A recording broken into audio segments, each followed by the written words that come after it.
Three world-class Jenga champions living under one roof. Can they learn to live together, or will it all come crashing down? Welcome to House of Blocks.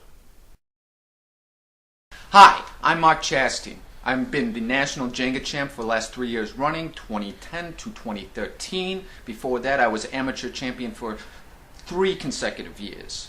Now, I know what you're thinking. You see people who play Jenga in the professional realm, and you think, hey, how do all these rich kids get into it? These hippies and these yuppies. Well, I don't come from that world.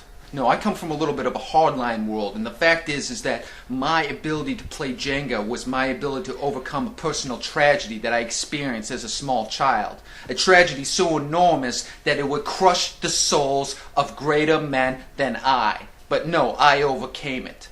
My parents had been going out to a wine festival in San Luis Obispo and left me with a very wonderful caretaker, Mrs. Glump, God rest her soul. She had a heart attack. I was stuck in the attic for 10 days. Nothing to amuse myself but an old box of Jenga blocks. Most people would have cried like a little sissy. But no, I played Jenga again and again and again for 30 hours straight. And I became good. I became real good. I understood that Jenga was a larger vehicle and metaphor for life.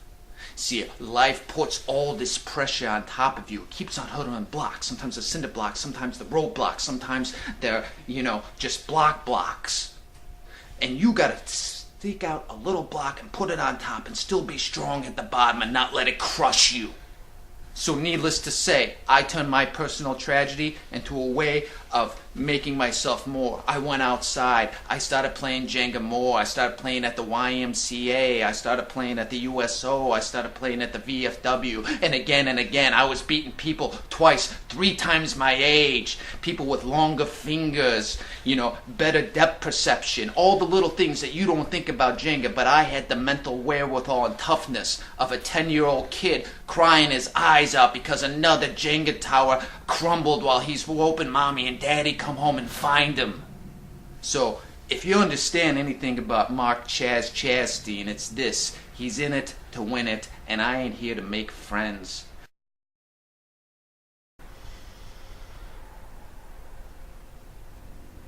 Namaste. My name is Peter Campbell. You could say I compete at Jenga professionally. But I see it as a way of life. Not a way to assert my superiority over other people, but a way to connect to other spiritualities. I believe you can tell a lot about someone by the way that they Jenga. I refer to myself as a Jenga guru, or Jenguru. That's a name I came up with all on my own during my time in India. I was there for 3 weekends. It was a very transcendent experience, as you could imagine. Whilst there, I learned to connect with Peter Campbell. Who Peter Campbell was, who Peter Campbell could become. And I now use Jenga to blossom and bloom like a beautiful flower in a field. Will you join me for a game of Jenga? Hello. My name is Kyle Turner, and I'm a software developer for IT Solutions. I started playing Jenga about a year ago at an office party. I found it to be a pretty easy game, especially since I was playing against drunk people.